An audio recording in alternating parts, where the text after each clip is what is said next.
Hello, everyone, and welcome to PWI's FaceTurn, a Pro Wrestling Illustrated production. I'm your host, Candace Cordelia, and we are at the end of season 3 of the show. It's been quite a ride, and of course, we're going out big with some very special guests. They are the stars of Apple TV Plus's Monster Factory and also a part of the Southern Jersey School. I'm so excited to introduce you to this wonderful group. We're going to start with Danny Cage, the owner and operator of Monster Factory. We also have the Notorious Mimi, Gabby Ortiz, Twitch, Goldy, and Bobby Buffet. And I got all the names right, so I think we're done with the interview now. Yeah, you nailed it. You nailed it. Awesome. It's so great to see you all, and congratulations. This is quite an achievement, so I hope you all are very proud. My first question is for you. You're welcome. And my first question is to you, Mr. Danny Cage. I mean, you are known within wrestling as being, at this point, a trainer to the stars. You know, a lot of people that we see on television today in many different wrestling promotions have stepped through the doors of Monster Factory. And for the first time, we're actually going to see the inner workings of what goes on in the school and the lives of some of your students. What was it like in terms of pitching this show? And when did you decide that now was the time that the world should really see what Monster Factory is all about? Well, I've been trying to tell the world about us for a while, and so was Larry for a while. And then, like I said to many people before, this is like a project that started before there was even an Apple TV Plus. They had contacted us. This group of guys contacted us about 2016 and just wanted to make a reel, and then it snowballed and it got some traction and some people saw it and then some other people saw it, and then they're like, reality show, let's go pitch it here, let's pitch it there. And we just kept on trying, and they kept on coming back and talking to us, the whole team. And then Jeremiah Zagar got on board around 2018. And as soon as he got on board, people were like, okay, this could be something. He's really known for documentaries and stuff like that. And then pandemic hit. And then we got put on the shelf and just waited. And then we had to present them with another concept with the newer students. And July 31st of last year, got the call, and that was how it happened. And I haven't looked back, and it's I still can't believe it's real. I can't. Okay. That is amazing. I mean, for all of you, the wrestlers of the crew, you know, this is going to be a time where people are going to see more of your individual stories, not just in the ring, but outside of it. And that can be quite a daunting experience. What was it like when you got the call that you would be a part of this show? And what were you thinking, knowing that this was going to become something that more people, both wrestling fans and non-wrestling fans, are going to be able to see? Yeah, well, I know personally, I was around when the concept started coming up that this show was going to happen, that we had a team of people that were interested in telling our stories. So it wasn't really like an initial call that I got. It was just a process of like, when will we get picked up, who the final team is going to be, who the final cast is going to be. So it kind of was just a slow burn into when we had an actual crew there. Then it became real, but I don't know if for any of us there was an initial phone call that happened, but I think the slow burn really helped get us acclimated to the process of filming the show for everybody and for everybody to see. Yeah, I mean, we're wrestlers who are training. Dan keeps us very accountable. We're there 3, 4, 5 nights a week, so nothing changed other than camera crews started showing up. Yeah. We were already used to that because Dan has everything filmed. He has us ready for that kind of stuff. So it wasn't a shock to the system. Yeah. And I feel like getting to be a part of something like this was a big opportunity. And I've been big on like just making the most out of every opportunity. Because it doesn't come often to like a lot of people, especially not someone coming from like where I come from. So I thought it was important to just capitalize. And, I think it wasn't really a shock to the system for me as well. It wasn't an if as much of a when. I mean, I was also I believe I was there when we first started coming up with the concept of this series. In fact, I don't know if Dan mentioned You were in the first documentary, you goof. Well, okay, so yeah, of course, that's what I meant. It mentioned you're the one the mini doc. I was the opening. Yeah, no, I was the opening. I was the opening shot of that promo. Yeah, you were killing it, bro. Yeah, I know what happened. Anyway, yeah, no, it was really more a matter of when than it was an if, and knowing when it happened, when the film crew showed up, it was still like surreal to see. A lot of the times things in wrestling, they're just rumors or it's maybe this will happen, but when it became definite, I was speechless. Yeah, life-changing. Thank you, Danny.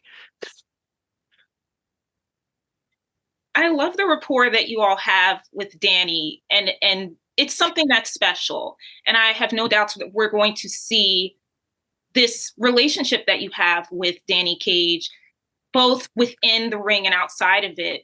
For you, Danny, what was it like seeing your students in this position and knowing that you were going to be able to help guide them, not just in the ring, but also as human beings, which I assume is what you do anyway, but now it's just for more people to see on a wider platform like Apple TV Plus? Yeah, like everything that everybody's going to see was not done just for the show. Mm-hmm. Like everything that we went through, we went through it, 2019, 2018, 2017, 2016, that's just the way we are here. And I've had so many different coaches tell me, like, why do you do this? Why do you do that? You're just supposed to teach them to wrestle. And I'm like, well, then I'm not a coach. Like, then they're circus animals. They're not people, because like they're people. They deserve to be coached, not trained. They need to be coached. They need to be taught. So I'm big on communication, and that's what I always tell the students, because I always tell them, like, if you look back throughout your life, probably 90% of your disagreements and other things that went bad was because of miscommunication. Mm-hmm. So I tell everybody to communicate, to not hold their emotions back, and let us know what's going on. And now we just got to see it on camera, and that's why I think some people love me and other people hate me, because some people are like, no, I just want to learn wrestling. I don't want to check in with you. I don't want to do this. I don't want to do that. Then we're just not for you. But this is what I do, because this is my school, and this is what I need to have to know that everybody under me is safe. Everything is okay, because these are my kids, and that's the way it is. Yeah, I definitely feel like my experience training with Danny was so much more human than it was just being a wrestler. I remember one night, this was years ago, we all got it. We were all having like a group talk, just everybody in the school. And one student was like, I'm not here for group therapy. I'm not here to talk about, our feelings and stuff. And Dan was like, all right, get out, because that's a part of this. That's a part of knowing each other and working together, is getting through these problems and going forward and being stronger for it. And this person wasn't for us, and they left. And that's what the Monster Factory is.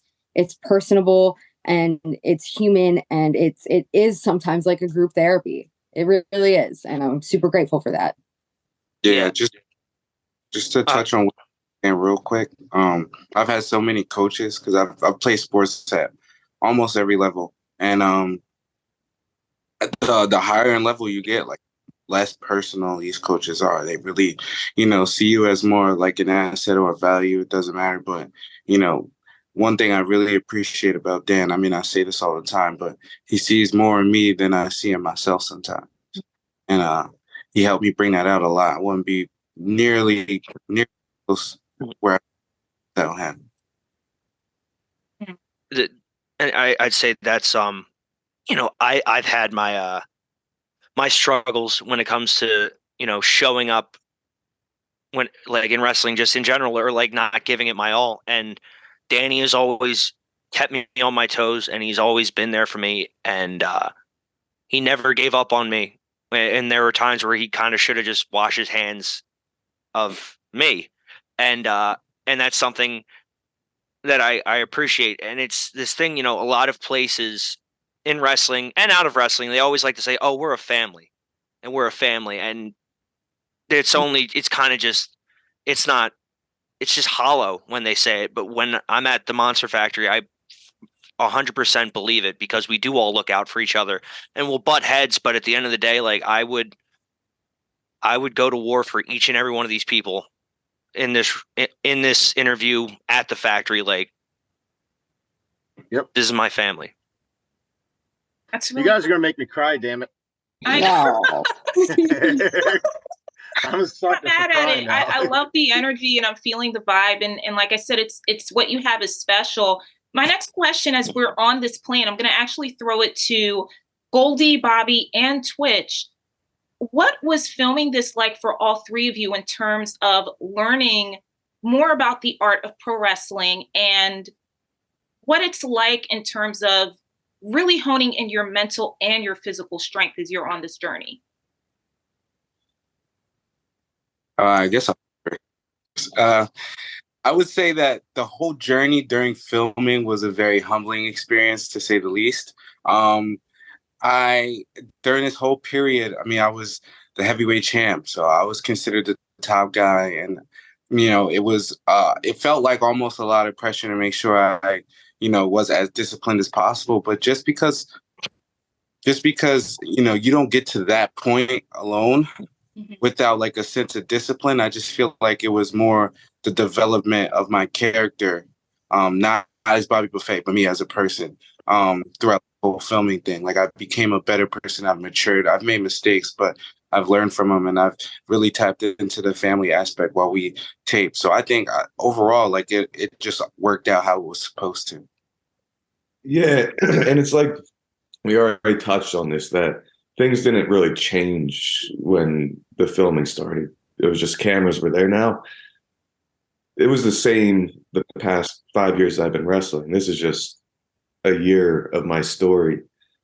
So you get to see what's been going on this whole time. You get to see the real stuff between me and Dan, between all of us.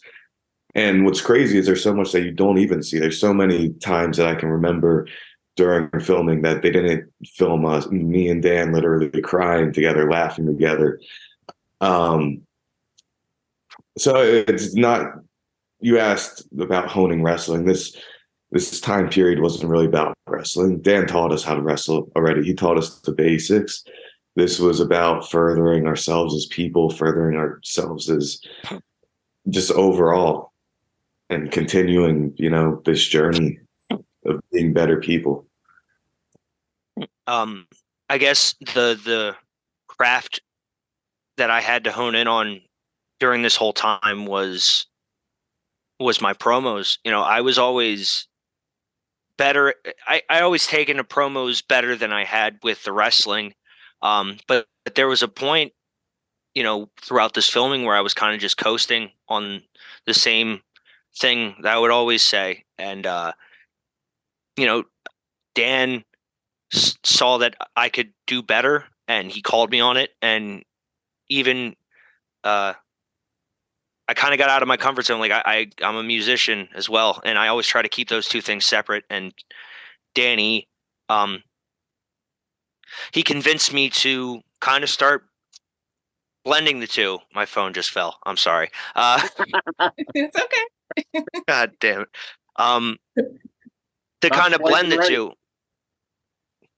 Yeah, because that's right. Anyway, it's I had to get out of my comfort zone in that aspect. I would say, the wrestling wise, like Goldy said, Dan taught us how to wrestle. He gave us all the tools. I do want to say though, like, maybe it was in preparation, maybe it was just how it happened, but I think this past year and a half was where I kind of consistently hit my stride in terms of like having to step up my game in the ring. I can't do the things athletically that Goldy can do.